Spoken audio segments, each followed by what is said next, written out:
Ну, прежде всего, с окончанием сезона всех хочу поздравить. Вот. А то, что касается футбола, да, конечно, мы довольны, что обыграли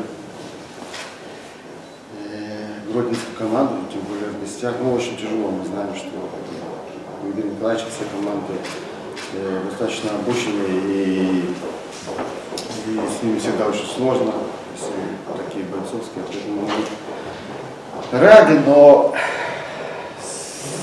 сезон, скажем так, закончили не на том месте, котором хотели, но это уже наши проблемы. Единственный момент, конечно, здесь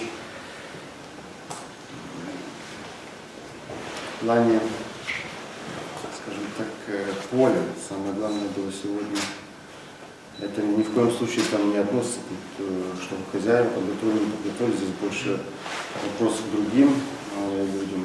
Вот, играть очень сложно, я понимаю, футболистов, то есть это все на тонком плане, на грани, на шажок от травм, уходить в отпуск.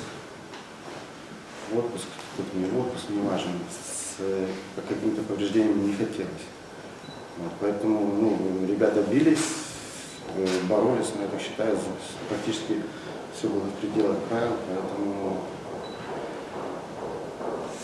поэтому с окончанием сезона.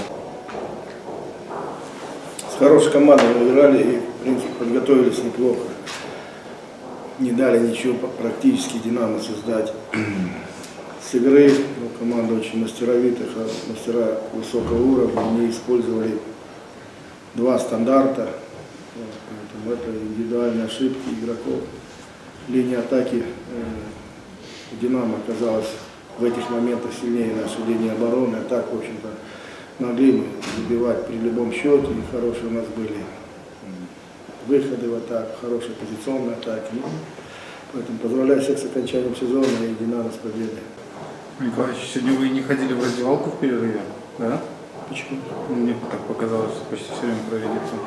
Ну, зашел у нас 2 минуты, что ходить. Они, в принципе, знают, как играть. И, в принципе, играли ничего даже неплохо. Еще есть вопрос? Не играл Севастьянов. Там у Севастьянова контракт закончился 30 числа. Это раз. Во-вторых, у него месяц назад было серьезное повреждение, он был в гипсе. Выпускать его в этой игре и на такую погоду после травмы, наверное, все-таки было нецелесообразно. А довольны ли тем, как вот Тыменко выглядел? Тыменко хороший игрок, да. Сегодня он хороший матч провел. И предыдущий матч с Минском он провел плохой. Как? А Тыменко остается Тыменко? Ну, у него, скажем так, был пробный контракт до конца сезона, потому что он пришел, проявился неплохо, потом получил травму, мы его лечили, чтобы иметь какое-то представление, должен быть с нами. Конечно, мы бы хотели, чтобы он остался, но там все зависит, как сработает руководство клуба. В принципе, он не против, поэтому все в стадии переговоров.